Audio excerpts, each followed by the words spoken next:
어머니, 이젠 정말 못 참겠네요. 무슨 일로 그러는 거니? 아휴, 정말. 어머니는 이제 뭐만 하면 모른 척 하시기야. 오늘도 제가 애들 간식 신경 쓰지 말라고 했죠? 근데 또 과자를 사주셨다면서요?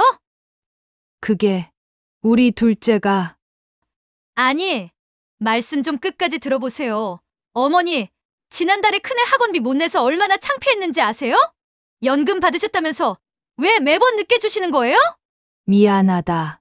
그때는 내가 일이 있어서. 미안하다고요? 어머니, 제가 친정엄마한테 돈 빌려서 겨우 해결했잖아요. 어머니는 맨날 텔레비전 드라마만 보시면서 손주들 사랑한다? 어쩐다 하시더니 막상 필요한 돈은 제때 안 주시고. 아니, 그래도 내가 매달요? 어머니, 그럼 지난달에 둘째 영어학원비는 왜 또 늦으셨어요? 원장님한테 전화까지 온 거 알아요? 제가 얼마나 창피했게요? 그건 내가 병원에 병원이요? 아, 맞다. 그 병원비도 한번 얘기해볼까요? 어머니, 그렇게 아프시다면서 왜 매번 큰 병원은 안 가시고 동네 의원만 고집하세요? 제가 큰 병원 가보자고 했잖아요. 거기는 의사 선생님이 친절하시고 친절한 게 중요한 게 아니라니까요. 어머니 연세가 적은 연세는 아니잖아요? 제가 지난번에도 큰 병원 가서 제대로 된 검사 한번 받아보자고 했잖아요.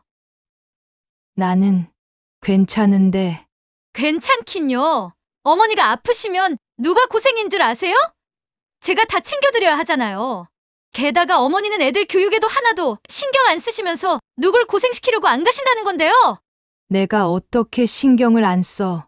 우리 손주들 아이고, 또 시작하시네. 우리 손주는 무슨... 어머니는 애들 숙제 한번 제대로 봐주신 적 있으세요? 지난번엔 첫째 수학 문제 틀리게 가르쳐 주셔서 제가 다시 다 고치느라 새벽까지 있었잖아요. 그건 내가 잘못 본 거지. 잘못 보신 거요? 어머니, 그럼 이번엔 둘째 한글 숙제는요? 맞춤법도 모르시면서 자꾸 가르치시려고 하시고. 아니, 제 말이 그렇게 듣기 싫으세요? 한숨은 왜 그렇게 쉬세요?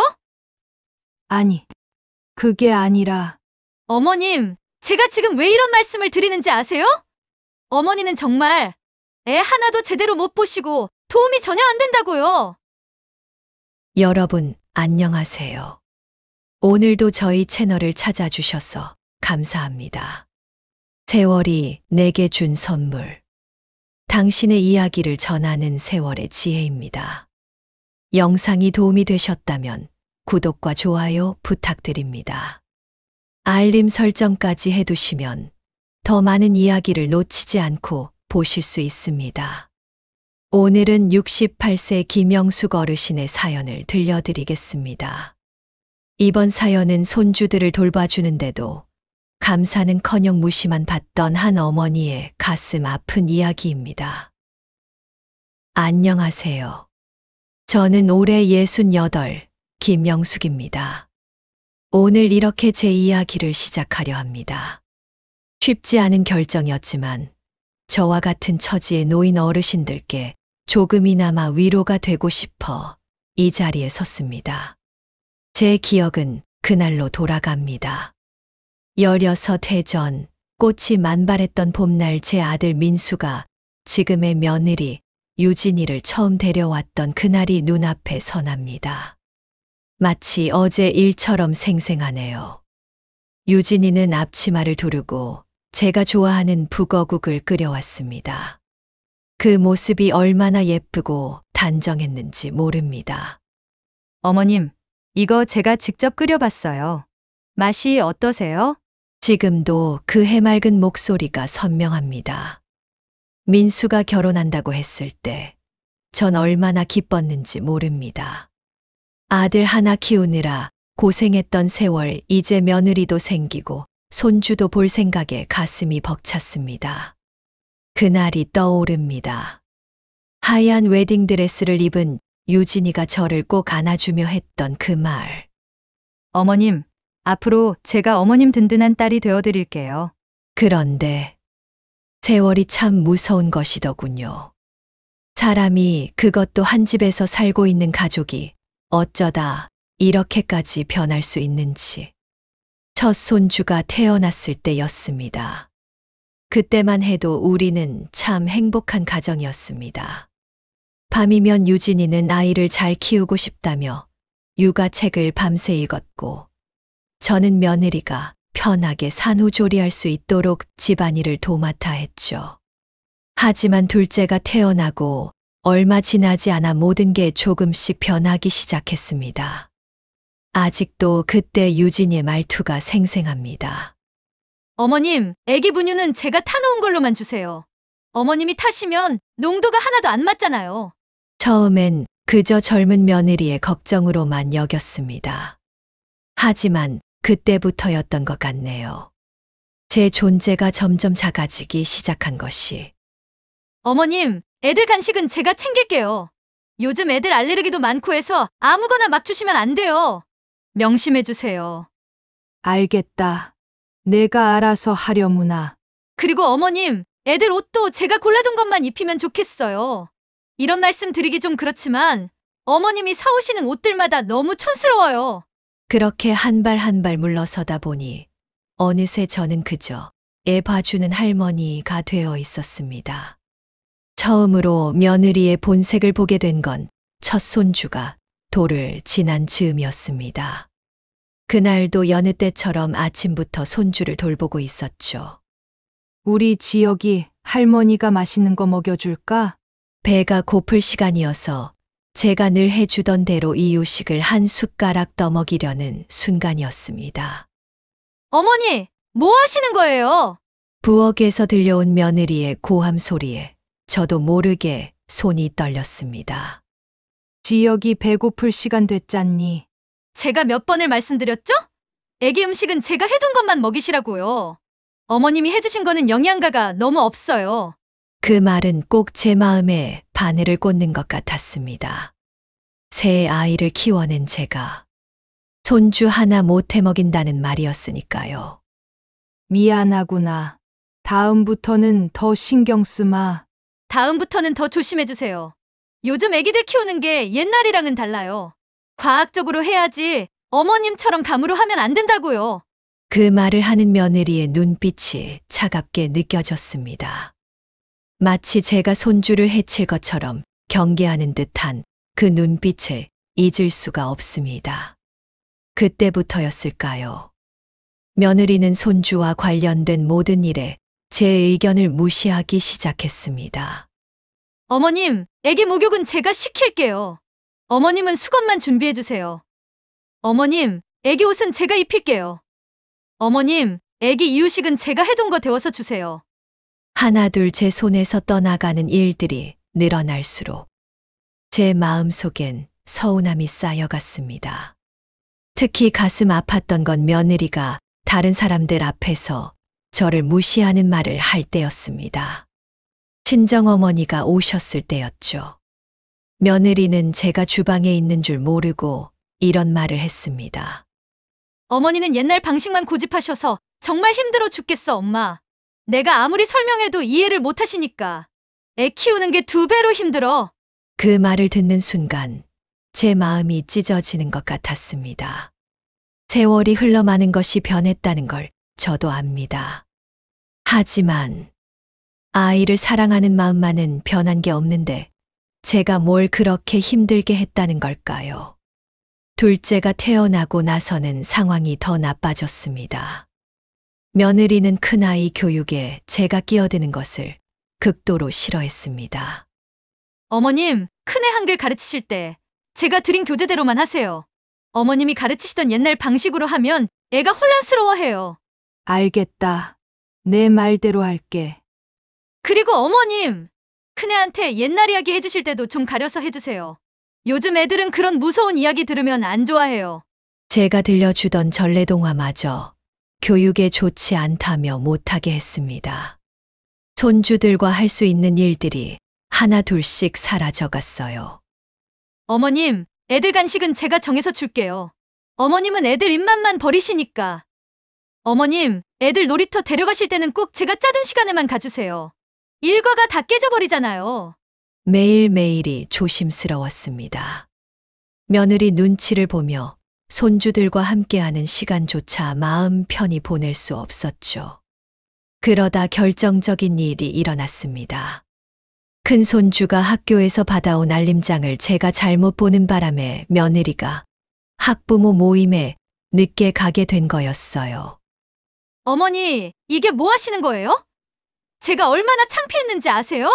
그날 밤 며느리는 달라진 모습으로 돌아왔습니다. 평소의 차가운 말투가 아닌 완전히 화가 난 목소리였어요. 미안하다. 내가 내용을 잘못 봤나 보다. 잘못 보신 게 이번이 처음이에요? 지난번엔 숙제 알림장도 못 보셔서 애가 숙제도 못하고 학교 갔잖아요? 제가 얼마나 민망했는지 아세요? 며느리는 한숨을 크게 내쉬더니 폭발하듯 말을 이어갔습니다. 어머님이 이러시면 제가 다른 학부모들 앞에서 얼마나 창피한 줄 아세요? 다들 뒤에서 수근거려요. 애 할머니가 봐준다더니 이것도 못하나 이러면서. 그날 이후로 며느리는 알림장을 아예 제게 보여주지도 않았습니다. 손주들 학교 일에서 완전히 제외된 거죠. 설상가상으로 명절이 다가왔습니다. 그때 일을 생각하면 아직도 가슴이 아픕니다. 명절 음식을 준비하는데 며느리가 친정어머니를 모셔왔어요. 처음엔 사돈이 오신다고 해서 반가웠습니다. 둘이 같이 음식도 하고 이야기도 나누면 좋을 것 같았거든요. 어머님, 저희 어머니가 오셨으니까 음식은 저희가 할게요. 어머님은 좀 쉬세요. 순간 이상한 기분이 들었습니다. 쉬라는 말이 배려가 아닌 제가 거기 없었으면 하는 마음처럼 느껴졌거든요. 아니다. 나도 같이 하면 금방 끝나잖니. 어머님, 제발 좀 쉬세요. 어차피 어머님이 하시면 저희가 다시 해야 하니까. 친정어머님도 옆에서 거들었죠. 맞아요. 사도는 좀 쉬세요. 요즘 젊은 사람들 입맛이 있으니까. 결국 저는 제 방으로 쫓겨나다시피 들어가야 했습니다. 방 안에 누워 있는데 부엌에서 들려오는 이야기가 귀에 들렸어요. 아이고, 힘들지? 우리 때는 시어머님 모시고 사는 게 당연했어도 요즘은 아니잖아. 모시고 사는 것만도 감지덕지다, 얘. 내 말이 그 말이야, 엄마. 내가 얼마나 참고 사는 줄 알아? 우리 딸 고생이 많네. 시어머님이 연금은 제때 잘 주시고?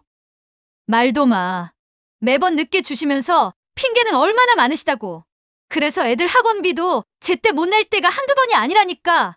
제 방 안에서 저는 이불을 꽉 움켜쥐었습니다. 아들 결혼시킬 때 모아뒀던 돈으로 며느리가 원하는 아파트 계약금을 다 대줬던 일. 첫 손주 태어났을 때 친정어머니 목까지 제가 2배로 해준 일. 그런 것들은 다 잊혀진 걸까요? 명절이 끝나고 며느리의 태도는 더욱 노골적으로 변했습니다. 손주들 앞에서도 저를 무시하는 일이 잦아졌어요. 얘들아, 할머니가 해주시는 말씀은 너무 귀담아 듣지 마. 옛날 방식이라 지금이랑 안 맞을 수 있어. 할머니가 주시는 간식은 받지 말고 엄마한테 먼저 물어보고. 손주들의 눈빛이 조금씩 달라지는 게 보였습니다. 예전처럼 웃으면서 제 무릎에 앉지도 않고 놀아달라고 조르지도 않았어요. 그러던 어느 날 카톡 단체방이 켜져 있는 며느리의 휴대폰을 우연히 보게 되었습니다. 진짜 미치겠어요. 시어머님이 자꾸 애들 교육에 끼어들어서요. 우리 시어머님도 그래요. 나이 드신 분들은 다 그런가 봐요. 근데 우리 시어머님은 더해요. 치매 초기 같은데도 자꾸 애들만 보겠다고. 순간 눈앞이 캄캄해졌습니다. 제가 치매라고요? 너무 황당하고 서러워서 그 자리에 주저앉고 말았습니다. 아들과의 관계도 점점 멀어져 갔습니다. 처음엔 제가 몰랐어요. 아들이 며느리 앞에서만 저를 차갑게 대하는 줄 알았거든요. 하지만 점점 단둘이 있을 때도 예전 같지 않았습니다. 엄마, 유진이한테 들었는데 요새도 애들 간식 아무거나 주세요. 퇴근하자마자 며느리 이야기부터 꺼내는 아들이 낯설었습니다. 아니, 그런 적 없다. 내 마누라가 그러지 말라고 해서. 그런데 왜 애들 책가방에서 과자가 나왔대요? 아, 그건 지혁이가 아침에 밥을 안 먹어서 간식이라도 챙겨 먹으라고 넣어준 거다. 엄마, 제발 그러지 마시라고요. 지금 유진이랑 잘 지내보려고 노력도 안 하시는 거잖아요. 아들의 목소리에 원망이 서려 있었습니다. 그동안 제가 아들을 얼마나 사랑했는지, 며느리를 위해 얼마나 참아왔는지는 하나도 모르는 것 같았습니다. 민수야, 엄마, 전에도 말씀드렸잖아요. 요즘은 옛날이랑 달라요. 애들 교육이며 양육이며 다 과학적으로 하는 시대라고요. 엄마도 좀 바뀌셔야죠. 그 말을 듣는 순간 왠지 모를 외로움이 밀려왔습니다. 저도 모르게 한숨이 나왔습니다. 엄마, 제발 한숨 좀 그만 쉬시면 안 돼요? 유진이가 그러는데 엄마가 맨날 한숨 쉬면서 며느리 스트레스 준다고 얼마나 힘들어 하는데요. 내가 언제 엄마, 이제 그만하시죠, 제발. 저도 이제 지쳤어요. 그날 이후로 우울증이 찾아왔습니다. 잠도 잘 오지 않고 밥도 넘어가지 않았어요. 아침에 일어나기가 너무 힘들었습니다. 어머니, 그렇게 늦게까지 주무시면 어떡해요? 애들 아침밥은 누가 챙기라고 이렇게 늦게 일어나시냐고요. 며느리의 닥달하는 소리에 억지로 일어나긴 했지만 현기증이 나서 그릇을 깨뜨리고 말았습니다. 어머니, 그러다 애들 다치게 하면 어쩌려고 그러세요? 며느리의 말이 가시가 되어 가슴을 찔렀습니다. 동네 마트에서 만난 이웃집 권여사도 제 안색이 안 좋다며 걱정했습니다. 영숙 씨 얼굴이 많이 헬쓱하네. 무슨 일 있어요? 아니에요. 그냥 나이 들어서 그런가 봐요. 에이 딱 보니 뭔가 있는 것 같은데 며느리랑 무슨 일 있어요? 그 말에 눈물이 날 것 같았지만 꾹 참았습니다. 이웃들에게 이런 모습 보이기 싫었거든요. 그래도 권 여사는 눈치를 챘는지 다음 날 일찍 저를 찾아왔습니다. 영숙 씨 우리 카페 가서 콧바람이라도 쐬고 와요.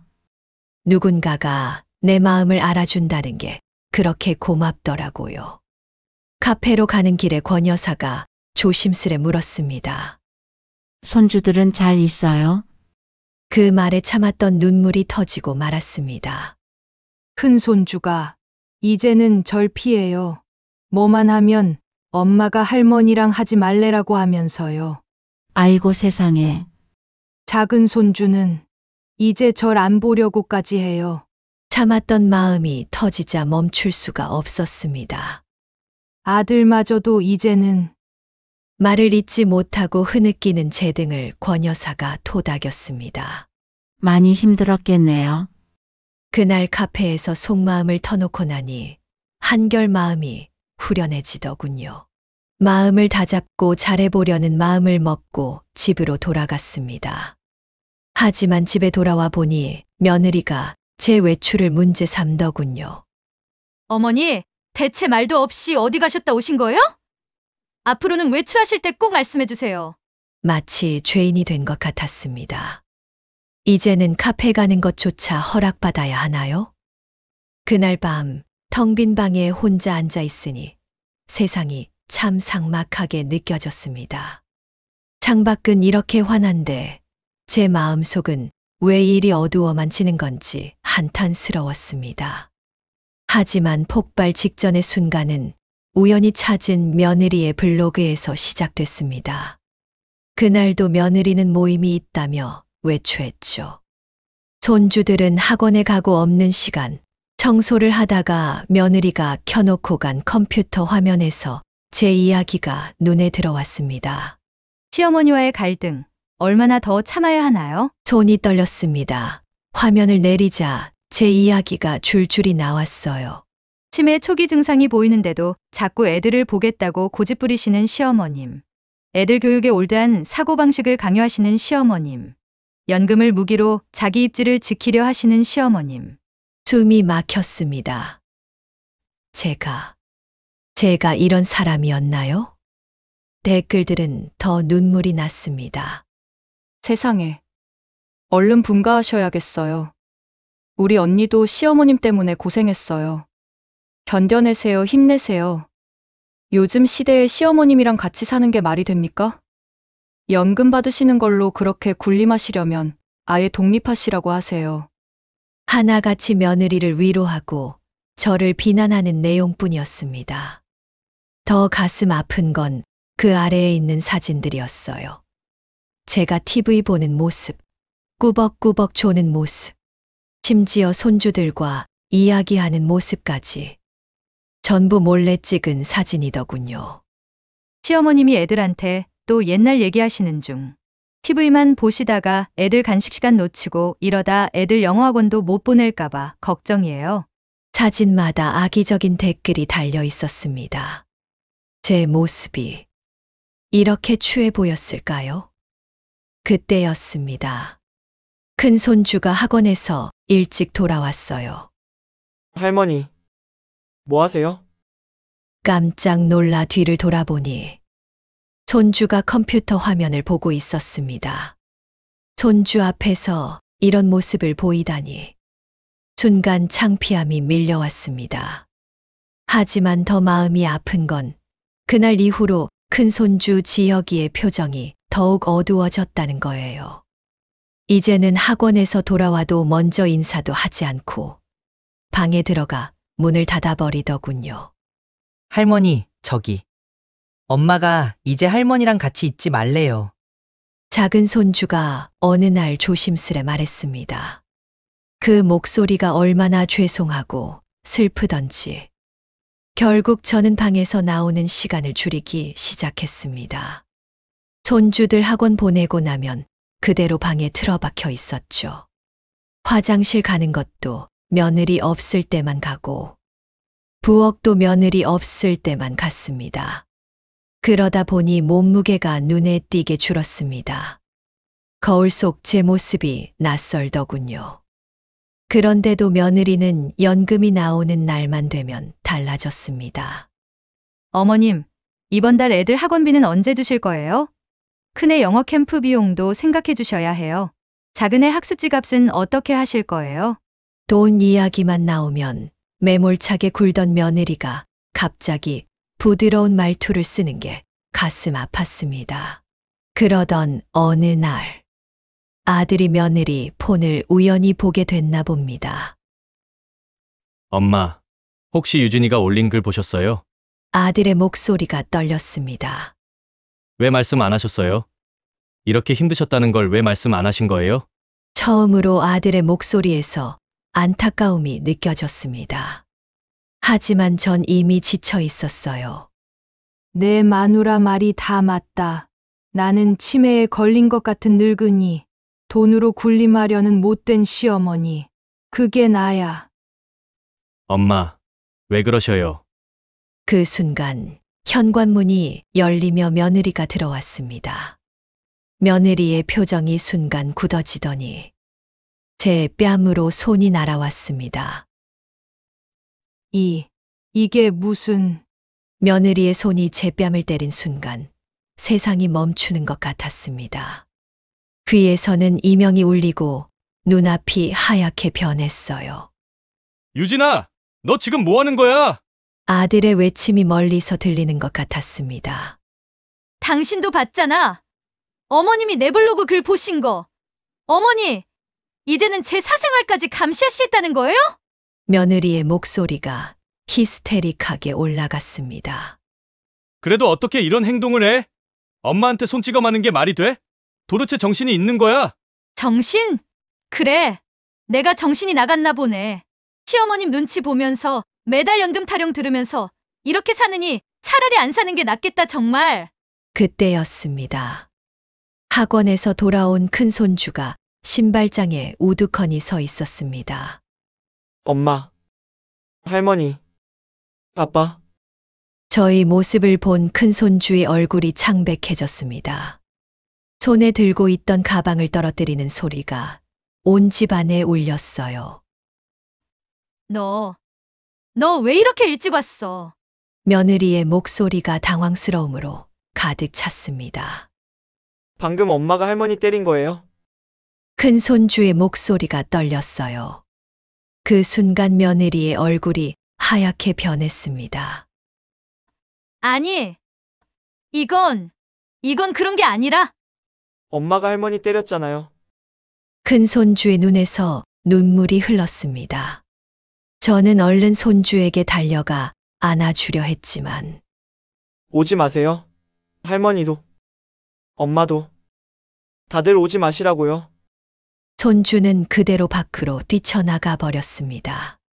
지효가 며느리가 뒤쫓아 나가려는 순간 아들이 며느리의 팔을 잡고는 차가운 목소리로 말했습니다. 유진아, 너랑 나는 이제 끝이야. 뭐? 뭐가 끝이라는 거야? 너와 나, 우리 결혼 생활이 끝이라고. 당신 지금 뭐라는 거야? 당신이 올린 블로그 글들 내가 전부 다 봤어. 그동안 엄마한테 했던 행동들, 몰래 찍은 사진들, 악의적인 글들, 전부 다. 아들의 손이 떨리고 있었습니다. 그건 내가 힘들어서. 힘들어서? 그래, 내가 힘들었다고 치자. 근데 엄마까지 때려? 이게 말이 되는 거야? 아들은 주머니에서 휴대폰을 꺼냈습니다. 나 오늘 아침부터 녹음해뒀어. 엄마가 얼마나 힘들어 하시는지, 내가 엄마를 어떻게 대하는지 전부 다. 날 감시했다고? 감시가 아니야. 증거 수집이지. 너야말로 엄마 몰래 사진 찍고 블로그에 올린 게 누구야? 아들의 눈빛이 매서워졌습니다. 이혼하자. 당장. 애들 양육권도 내가 가져갈 거야. 방금 일로 내가 애들 정서에 얼마나 해로운 영향을 미치는지 법원에 증명할 수 있으니까. 그제서야 며느리의 얼굴이 겁에 질리더군요. 이러지 마. 제발, 내가 잘못했어. 어머님, 제가 잘못했어요. 하지만 저와 아들은 이미 마음을 굳혔습니다. 그리고는 천천히, 아주 천천히 입을 열었습니다. 유진아, 이제 와서 그 말이 무슨 소용이니? 그날 이후 저는 모든 걸 정리하기로 했습니다. 권 여사가 알려준 노인종합복지관을 찾아갔어요. 거기서 만난 상담 선생님께 그동안의 일들을 털어놓았습니다. 많이 힘드셨겠어요. 오랜만에 들어보는 따뜻한 말에 눈물이 왈칵 쏟아졌습니다. 선생님, 제가 잘못한 걸까요? 손주들 챙겨주려고 한 게, 그게 그렇게 잘못된 거였나요? 절대 아니죠. 사랑하는 마음으로 하신 일인데, 어떻게 그게 잘못일 수 있겠어요? 그제야 제 마음속 응어리가 조금씩 풀리는 것 같았습니다. 근데 선생님, 이제 전 어떻게 해야 할까요? 어머님께서는 독립적인 삶을 준비하셔야 할 것 같아요. 연금도 받으시고 아직 건강하시잖아요. 새로운 시작을 하시는 건 어떠세요? 그 말을 듣는 순간 가슴 한켠이 따뜻해졌습니다.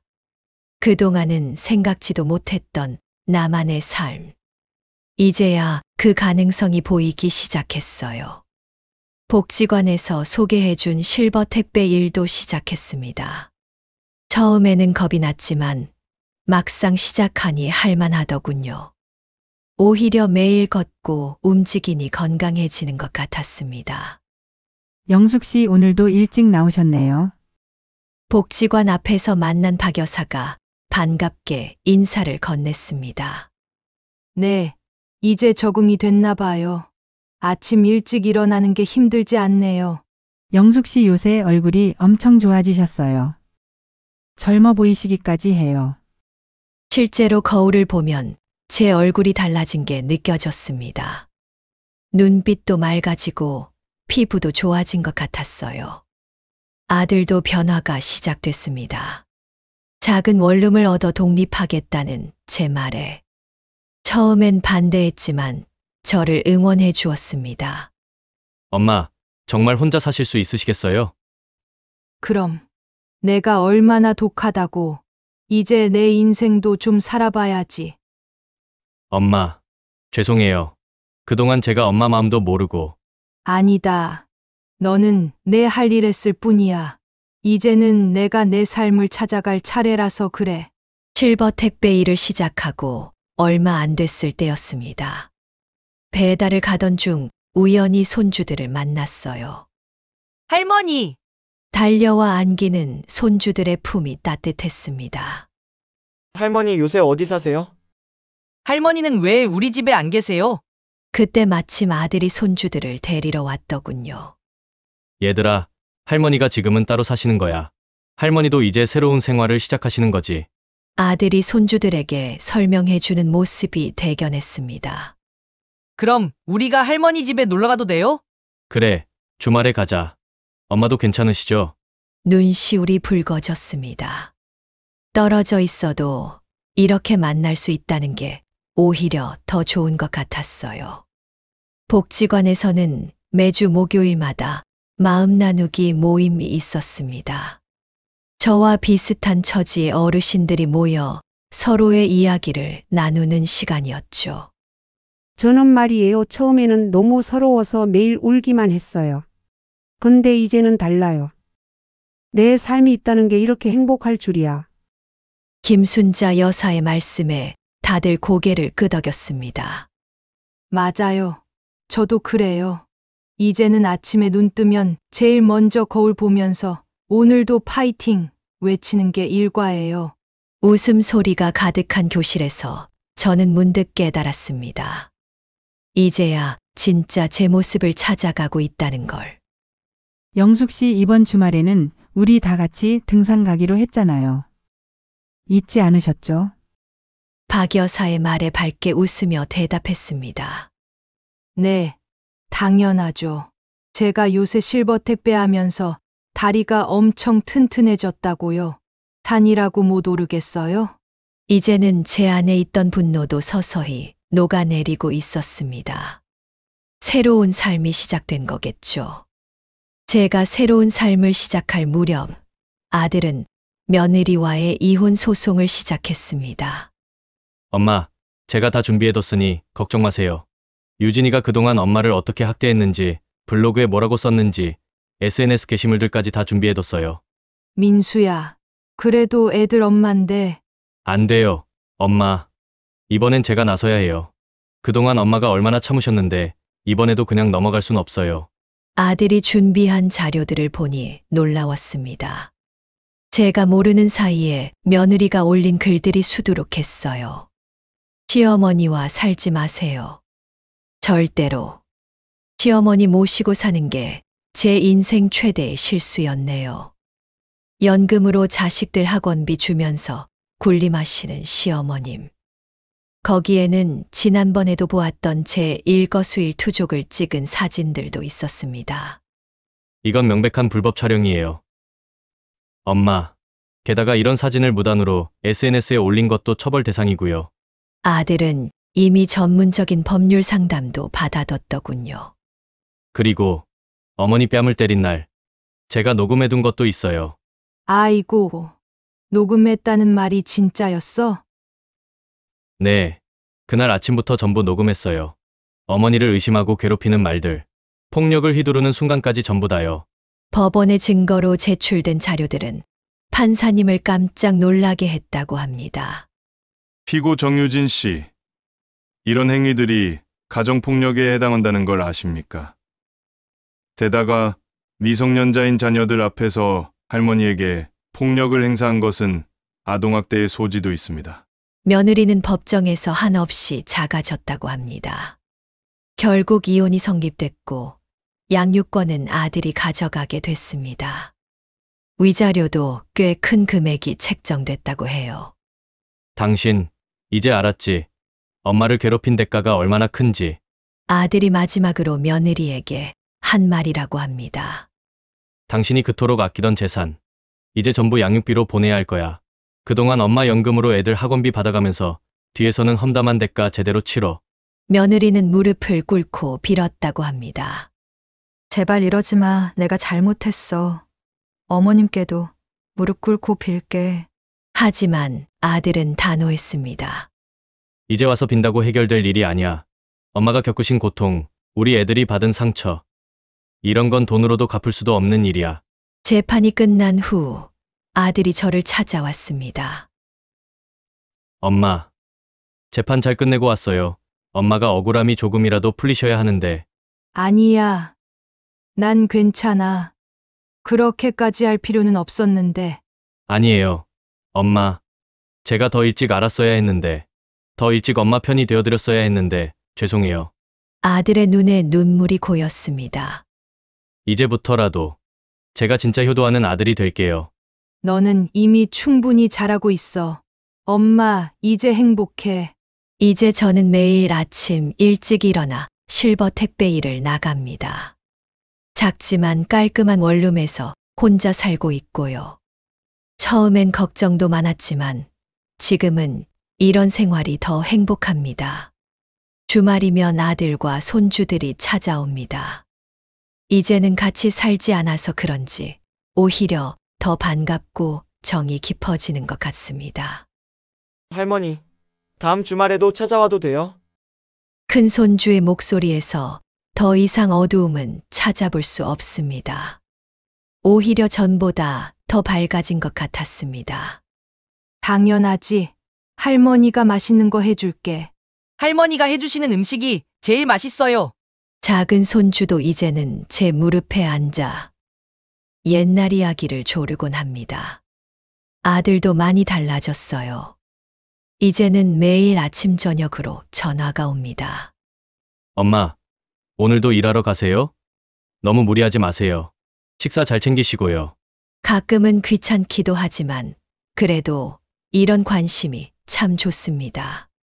복지관에서 만난 친구들과는 일주일에 한 번씩 등산을 다닙니다. 산 정상에 올라 흰머리 휘날리며 사진 찍는 재미가 쏠쏠하죠. 얼마 전에는 복지관에서 시니어 모델 수업도 시작했습니다. 처음에는 쑥스러웠지만 이제는 제법 자신감도 생겼습니다. 정말 예쁘다고 젊어 보인다는 칭찬을 들을 때마다 자신감도 생기고 가슴이 따뜻해집니다. 그리고 우연히 며느리와도 다시 만났습니다. 며느리는 많이 달라져 있었습니다. 어머님, 정말 죄송합니다. 진심으로 사과하는 며느리를 보며 문득 깨달았습니다. 미움도 증오도 이제는 제 마음에 없다는 걸 말입니다. 유진아, 너도 이제 새로운 삶을 살아보렴. 그 말을 하고 나니 제 마음도 한결 가벼워졌습니다. 이제 저는 압니다. 진정한 행복은 내 삶의 주인이 되는 것이라는 걸. 자식이나 며느리에게 기대어 사는 것보다 당당히 서서 걸어가는 제 모습이 더 아름답다는 것을요. 지금 이 사연을 보고 계신 어르신들 중에서도 저처럼 마음 고생하시는 분들이 계실 겁니다. 혹시 지금 이 순간에도 며느리 눈치 보느라, 손주들 뒷바라지 하느라 힘드신가요? 한숨 쉬지 마세요. 우리는 아직 늙지 않았습니다.